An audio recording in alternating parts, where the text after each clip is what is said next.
Tous et bienvenue sur notre chaîne 3 minutes d'impact. Si vous êtes nouveau sur cette chaîne, ne manquez pas de liker, de partager, de commenter, de vous abonner pour la gloire de Dieu. Dans cette vidéo, cet homme de Dieu donne, n'est-ce pas, la solution. Il dit, voici la condition pour que Dieu puisse exaucer la Côte d'Ivoire. Voici la condition. Donc, c'est un homme de Dieu, il n'est pas prophète, c'est un docteur de la parole. Et il lui arrive de prophétiser même rarement, mais il dit quand Dieu lui donne la prophétie, alors il ne passe pas outre. Donc, en fait, la prophétie s'accomplit toujours. Et ici, il dit un certain nombre de choses que vraiment je vous prie d'écouter. Écoutez attentivement, que vous soyez ivoirien ou congolais ou n'importe quelle nationalité, et que vous vous souciez de tous les problèmes qui se passent en Côte d'Ivoire.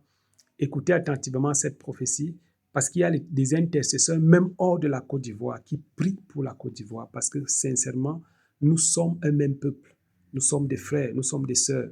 Aujourd'hui, peut-être le Congolais peut parler de ce qui se passe au Mali, et il n'arrive pas à parler des affaires qui se passent dans son pays. Évidemment, tout le monde peut comprendre ça. Parce que s'il ouvre la bouche, il parle des affaires qui se passent dans son pays, on va le retrouver là-bas. On va envoyer le service secret, on va le prendre et on va le mettre même en prison. Il sera condamné. Et maintenant, c'est le Gabonais qui peut parler maintenant des affaires du Congo. Pendant que le Congolais, lui, va parler des affaires du Gabon. Et c'est comme ça qu'on peut s'entraîner en dénonçant un certain nombre de choses. Et aussi pareil pour la prière. Parce que celui même qui est dans le feu de l'action, c'est pas vraiment facile pour qu'il puisse prier avec toutes les tempêtes, tous les vents, l'oppression et toutes ces choses-là.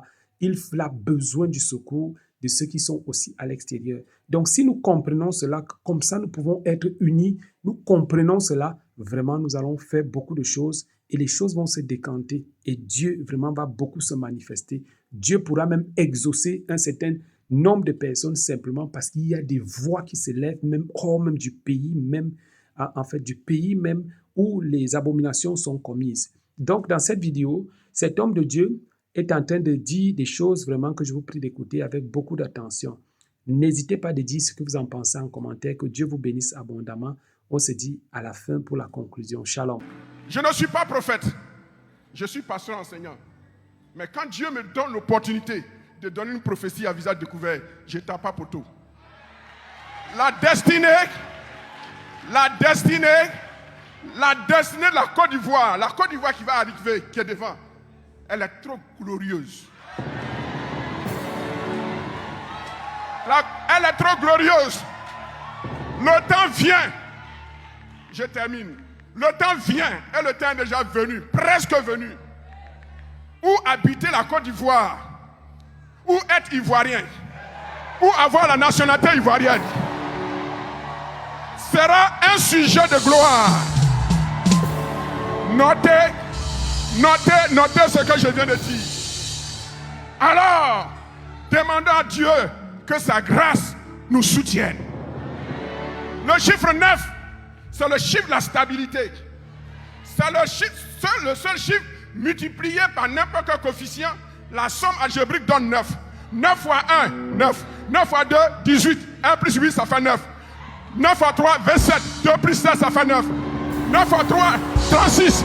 3 plus 6, ça fait 9. 9 fois... Est-ce que je peux parler à quelqu'un? Nous sommes dans une saison de grâce. Nous sommes dans une saison de grâce.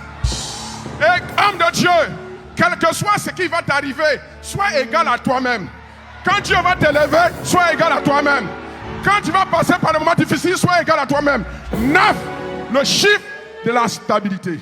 Dis avec moi, Seigneur, la paix de notre pays, la Côte d'Ivoire, ne dépend pas des politiciens. Je ne vous apprends rien. Elle dépend de l'Église. Dieu veut nous exaucer. Mais la condition sine qua non, c'est le péché. Il faut bannir le péché du sein de l'Église. Aujourd'hui, Jésus-Christ n'est pas le centre de l'Église. C'est des leaders, c'est des hommes.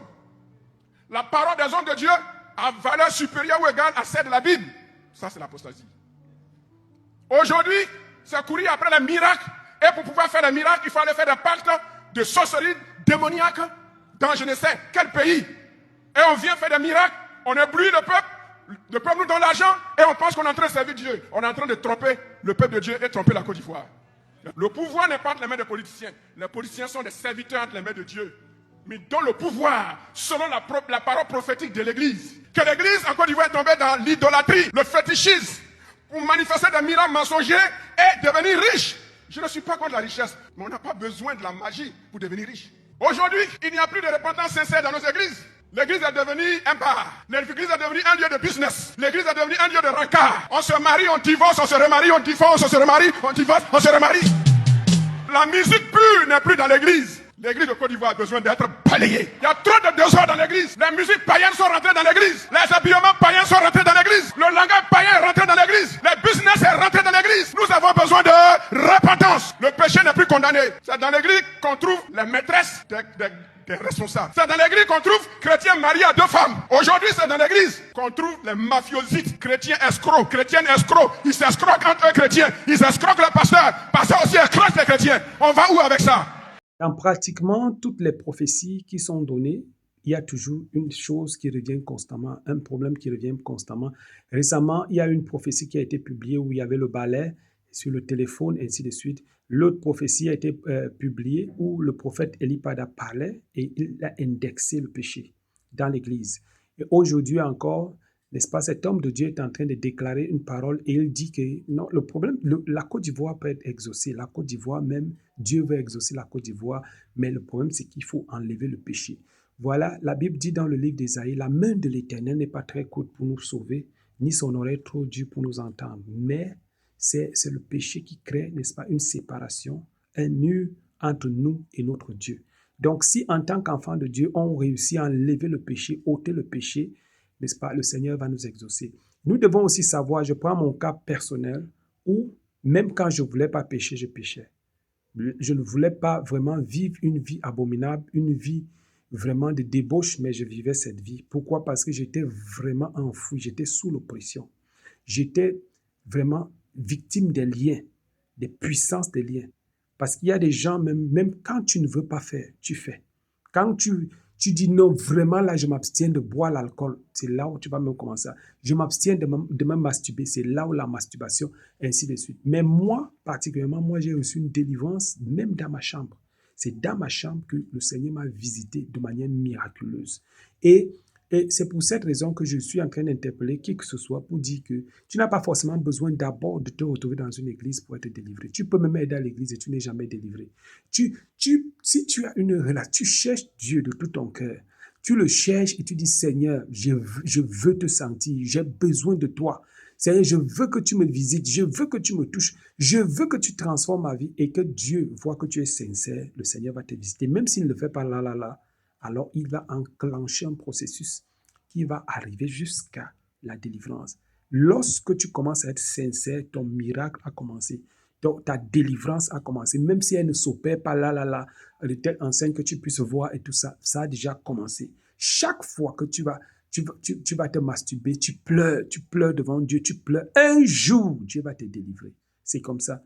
Mais si c'est que la masturbation, dès que je me masturbe, je me plais, je suis content et tout ça, donc je vis dans la pratique du péché. Donc vraiment que le Seigneur vraiment nous fortifie et que Dieu nous permette vraiment de vivre une vie vraiment qui lui plaise, une vie vraiment qu'il va aimer. Et c'est aussi ce que je prie le Seigneur, je prie pour aussi le peuple de la Côte d'Ivoire en particulier, que le Seigneur vraiment fasse grâce. Merci d'avoir regardé cette vidéo, que Dieu vous bénisse abondamment au nom de Jésus-Christ. On se dit à la prochaine pour une prochaine vidéo. Shalom.